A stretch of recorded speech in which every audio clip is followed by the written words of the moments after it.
Are we safe after all this? Never claim that I don't have up-to-date data. This is as of 2026, January 21st. All right, so this is as up-to-date as you can get.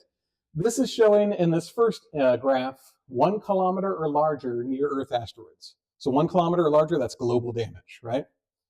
And it's showing by year the number that were discovered. The color coding is just all those different surveys, right? All the different programs that are looking for these asteroids. And what you notice is that, again, right after Shoemaker-Levy 9, suddenly things were funded.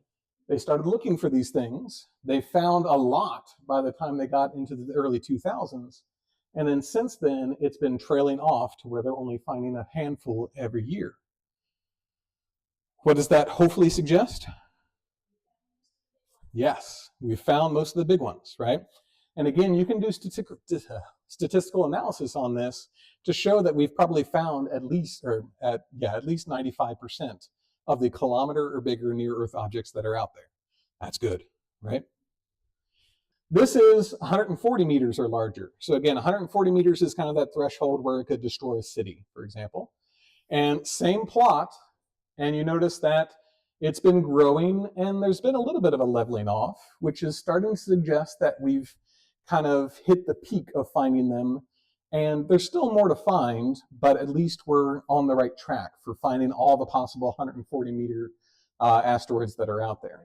And definitely it's not for lack of funding, or the technology is only getting better, right? Which should suggest that these, if you find them all, these should trail down like we saw with the 1 kilometer.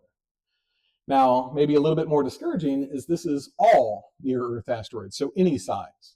And you notice that this one is still ramping up. This 2026 is only small because we're a couple of weeks in, right? And so this is showing you how there are lots and lots and lots and lots more out there to find, but luckily it's the small stuff. And the small stuff can still do damage, right? We saw with Chelyabinsk, it can shatter windows over an entire city.